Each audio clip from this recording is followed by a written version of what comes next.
नमस्कार, मनी गुरु के आज के इस खास कार्यक्रम में आप सभी का स्वागत है। मैं हूं स्वाति रायना।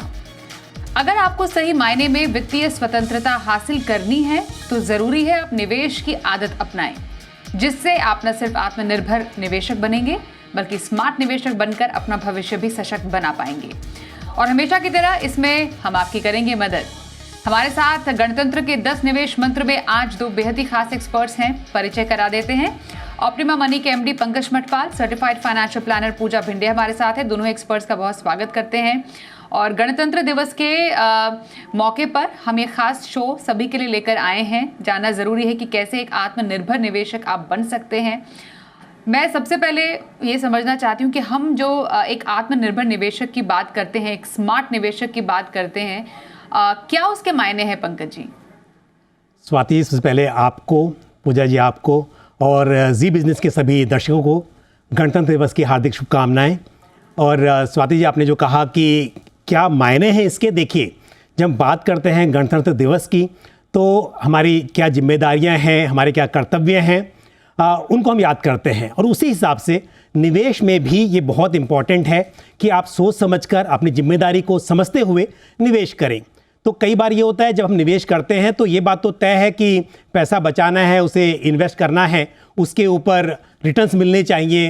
हमेशा कहा जाता है कि पैसा बने बढ़े, लेकिन किस तरह से वो पैसा अच्छा बनेगा, आपका साथ देगा, इसके लिए आपको हमेशा अपने गोल सेट करके, क्या आपके फाइनेंशियल गोल्स हैं उसके हिसाब से किस तरह के प्रोडक्ट्स आपके लिए सूटेबल रहेंगे, किस तरह से अलग अलग जगह पे पैसे को लगाना चाहिए, किस तरह से आपको दूसरों की बातों को ना सुनते हुए अपना दिमाग लगाकर और किसी एक्सपर्ट की मदद से निवेश करना चाहिए।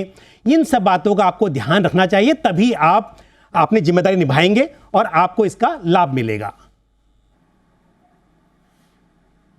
बिल्कुल। तो ये आपको लाभ मिलेगा ऐसे किसी भी ऐसे इन्वेस्टमेंट के लिए।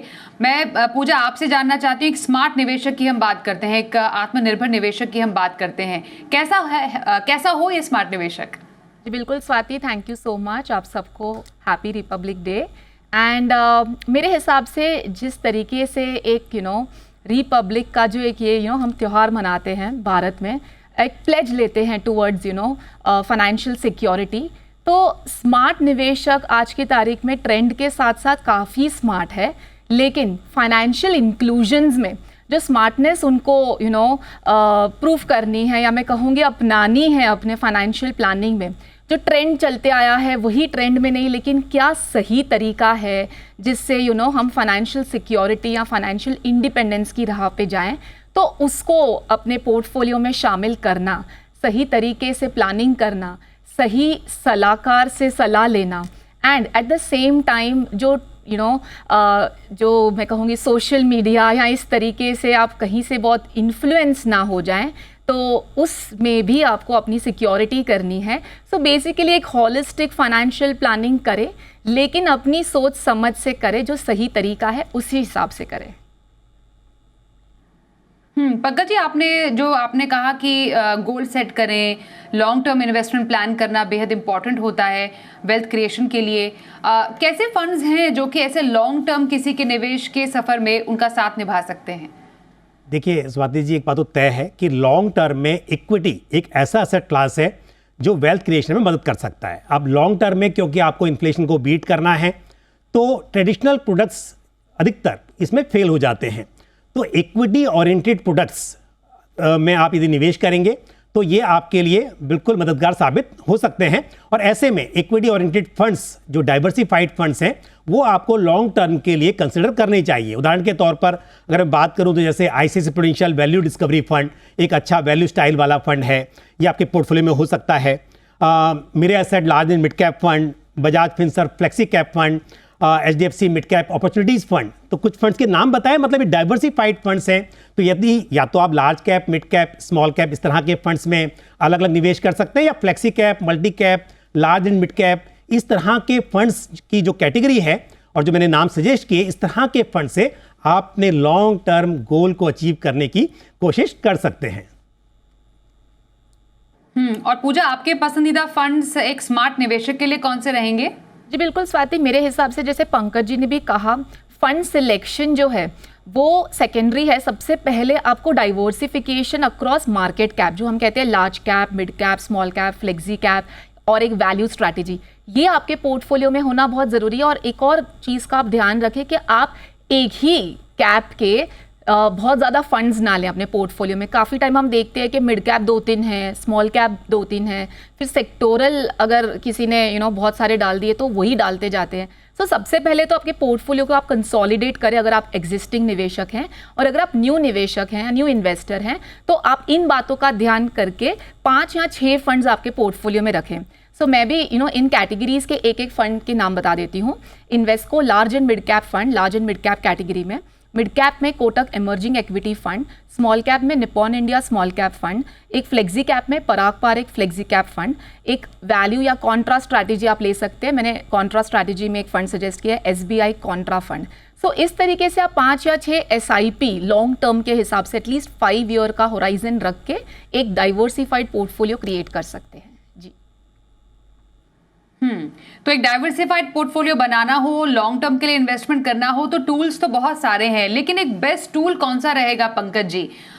लोग बात करते हैं कि धीरे धीरे करके बाजार में पैसे डालने चाहिए, खासतौर पर जब उथल पुथल भरा माहौल हो, तो आप इकट्ठा बहुत सारा पैसा एक ही जगह ना डाल दें, तो उसके लिए स्मार्ट प्लानिंग कैसे करें? बिल्कुल, देखिए स्वाति जी, एक चीज़ तो यह है कि अगर पैसा है आपके पास ऑलरेडी तो आपको इन्वेस्ट करना चाहिए। कई बार ऐसा होता है कि आप निवेश नहीं करते और मौका निकल जाता है, बट जैसा आपने कहा कि मार्केट में उतार चढ़ाव जब रहता है तो ऐसे में ये भी लगता है कि मैंने आज निवेश किया और कल को मार्केट गिर गया तो क्या होगा।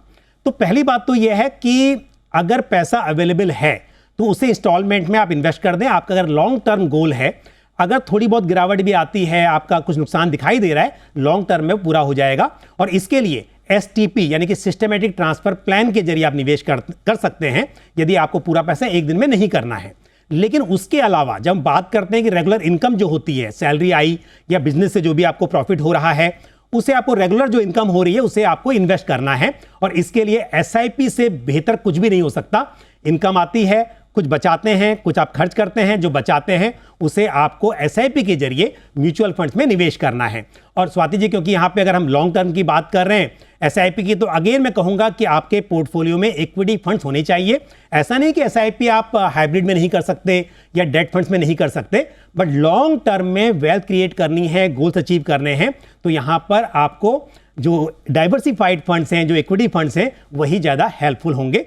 और इसके लिए भी जो मैंने फंड्स पहले बताए वो भी कंसिडर किए जा सकते हैं, बट कुछ नाम मैं आपको और बताता हूँ। कुछ और अग्रेसिव फंड्स आप ले सकते हैं यदि आपका इन्वेस्टमेंट होराइजन लंबा है। तो ऐसे में जैसे कोटक इमर्जिंग इक्विटी फंड है, जो अभी पूजा ने भी जिक्र किया, तो एक मिड कैप फंड है, इसमें आप कर सकते हैं। Motilal Oswal small cap fund, ये फंड कंसिडर किया जा सकता है। स्मॉल कैप में हो सकता है कहें कि लमसम पैसा इस वक्त पर निवेश करना शायद सही ना हो, लेकिन यदि आप लॉन्ग टर्म के लिए SIP कर रहे हैं तो आप बिल्कुल स्मॉल कैप फंड में SIP करें। White Oak multi cap fund एक अच्छा फंड है, कोटक मल्टी कैप फंड में आप निवेश कर सकते हैं।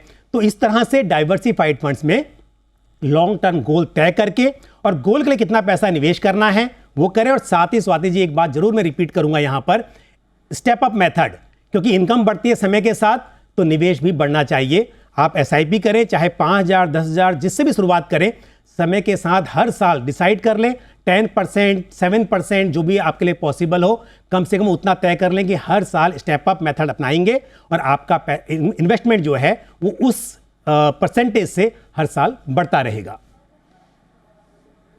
बिल्कुल। तो ये पूजा, इसी बात से आगे बात बढ़ाकर, ये SIP हो गया, STP है, SWP है, एक इन्वेस्टर कैसे समझे कि तीनों ही तरीके कब इस्तेमाल में लाने चाहिए? बहुत बहुत बढ़िया सवाल है स्वाति। ये जैसे पंकज जी ने उसको एक्सप्लेन किया, SIP, STP, SWP, टेक्निकली ये तीनों ही एक इन्वेस्टर की इन्वेस्टमेंट जर्नी में काम आते हैं।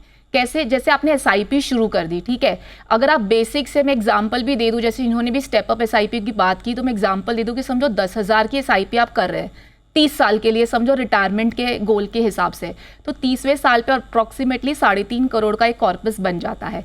लेकिन अगर हर साल उसमें 10% से स्टेप अप करते हैं तो खूबी ये है कॉर्पस बन जाता है 8 साढ़े 8 करोड़ के आसपास। सो यहाँ पे अगर ये चीज़ की समझ है तो हर साल स्टेप अप करें, ठीक है। SIP आपकी चल रही है, अब उसको हर साल स्टेप अप करें।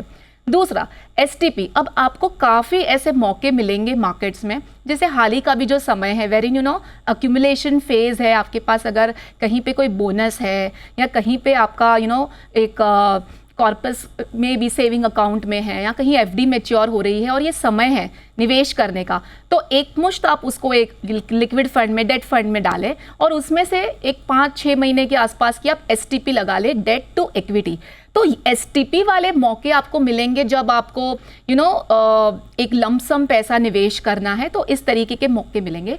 और SWP जैसे अक्यूमुलेशन हो गया, उसके बाद SWP जो हम कहते हैं इंजॉयमेंट फेज है, जब आप विड्रॉवल फेज, मतलब आपका रिटायरमेंट के बाद अगर आपको विड्रॉवल्स लेने हैं, तो जो पैसा इकट्ठा हुआ है, जैसे जो हमने 3.5 करोड़ का कॉर्पस देखा, अगर वो इकट्ठा हुआ है तो उसमें से अगर हम 8% से विड्रॉवल लेंगे तो अप्रॉक्सीमेटली 2 लाख रुपए पर मंथ बन जाते हैं। तो ये भी एक अच्छी प्लानिंग हो गई कि आपने पैसे डाले, निवेश किया, एक कॉर्पस बन गया और फिर उसी कॉर्पस में से हर महीने आपको विड्रॉवल्स भी मिल गए। सो एक प्रॉपर इन्वेस्टमेंट जर्नी के साथ साथ आपकी रिटायरमेंट की प्लानिंग भी हो जाती है। सो इन बातों को ध्यान में रखते हुए सारे ही ऑप्शंस आप आपके इन्वेस्टमेंट जर्नी के पीरियड में यूज कर सकते हैं। बिल्कुल। चलिए एक छोटे से ब्रेक का भी वक्त हो गया। ब्रेक के बाद इस चर्चा को जारी रखेंगे। गणतंत्र के 10 निवेश मंत्र जान रहे हैं, कैसे बनेगा आत्मनिर्भर निवेशक, इस पर हम कर रहे हैं चर्चा। थोड़ी देर में फिर से लौटेंगे, बने रहिए हमारे साथ।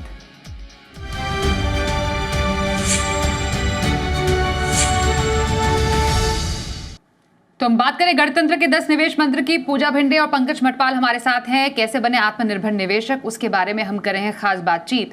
अगर एक सशक्त निवेशक बनना है तो इमरजेंसी प्लानिंग बहुत इंपॉर्टेंट रहता है पंकज जी। रिस्क मैनेजमेंट किसी भी फाइनेंशियल प्लानिंग का पहला स्टेप माना जाता है।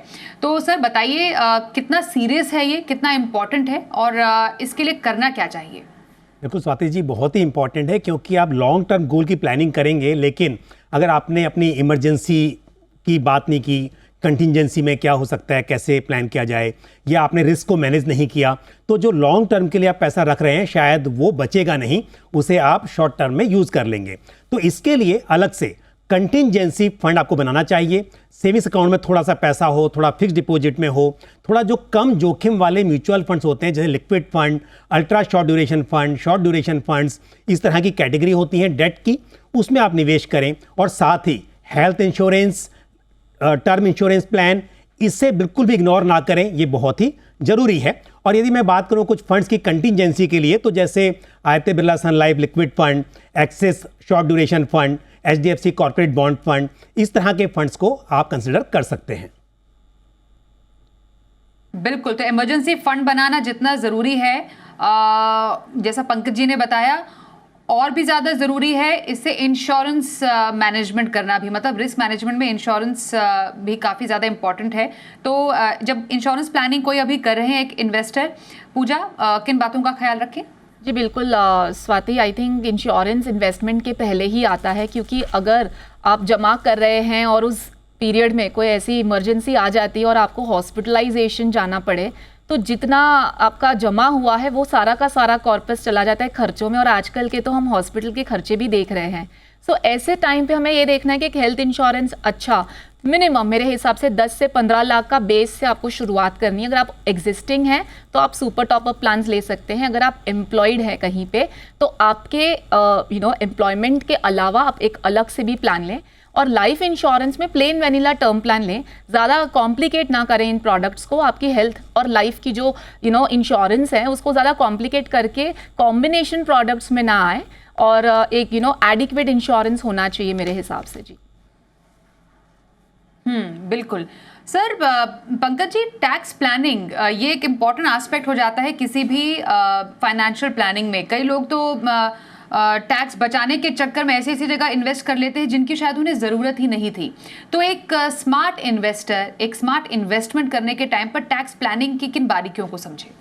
देखिए स्वाति जी, टैक्स प्लानिंग बहुत इंपॉर्टेंट है। टैक्स प्लानिंग का मतलब ये नहीं है कि आप जहां इन्वेस्ट कर रहे हैं आपको कुछ सेक्शंस के तहत टैक्स में छूट मिल रही है, क्योंकि अभी क्या हुआ है कि न्यू टैक्स रिजीम में आपको डिडक्शंस का फ़ायदा नहीं मिलता है।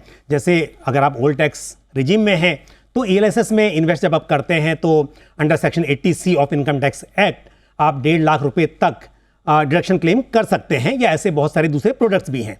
लेकिन जो न्यू टैक्स रिजिम में ITR फाइल करते हैं वो कहते हैं अब क्या फ़ायदा है, हमें टैक्स में छूट नहीं मिलेगी। लेकिन टैक्स प्लानिंग का मतलब सिर्फ ये नहीं है कि आप इन्वेस्ट कर रहे हैं और उसमें आपको डिडक्शन मिल रहा है। ये भी देखना है कि जब आप इन्वेस्ट करते हैं उस पर जो फ़ायदा होता है, जो आपको कैपिटल गेंस होते हैं, उस पर कितना टैक्स लग रहा है।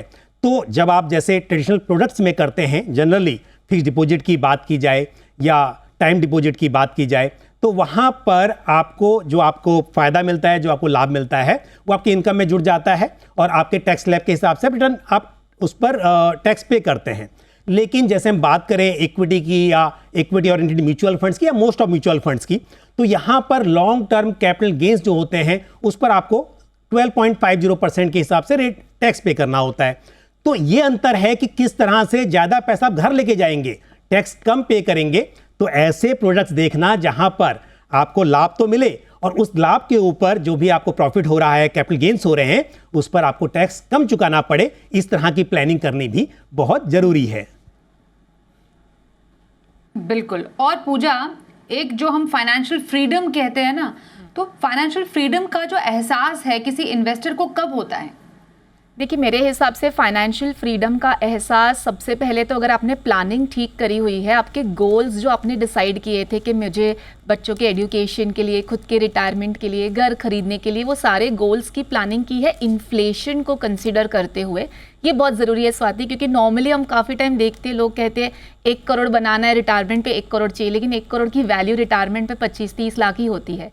सो ये एक चीज़, ताकि आपके गोल्स मिसमैच ना हो। दूसरा कि आपकी इंश्योरेंसेस ठीक पे हो। तीसरा, जैसे पंकज जी ने भी कहा, टैक्सेशन के हिसाब से प्लानिंग करना। एंड चौथा कि आपको बहुत ज़्यादा आप डेट में ना रहें। आपके जितने भी लाइबिलिटीज़ हैं, लोन्स हैं, क्रेडिट कार्ड की जो डिपेंडेंसी है, उसको धीरे धीरे जैसे ही आप कम करते जाएंगे, आपके इन्वेस्टमेंट से आप जो कॉर्पस बना रहे हो उसको यूज़ करेंगे, अपने एक्सपेंसेस को मैनेज करेंगे और एक डेट फ्री लाइफ जिएंगे, तो वैसे ही मेरे हिसाब से फाइनेंशियल फ्रीडम अचीव हो जाएगी हमें।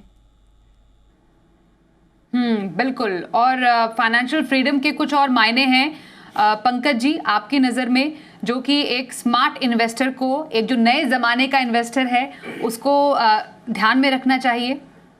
देखिए, फाइनेंशियल फ्रीडम के लिए ज़रूरी है समझना कि मेरी ज़रूरतें क्या हैं।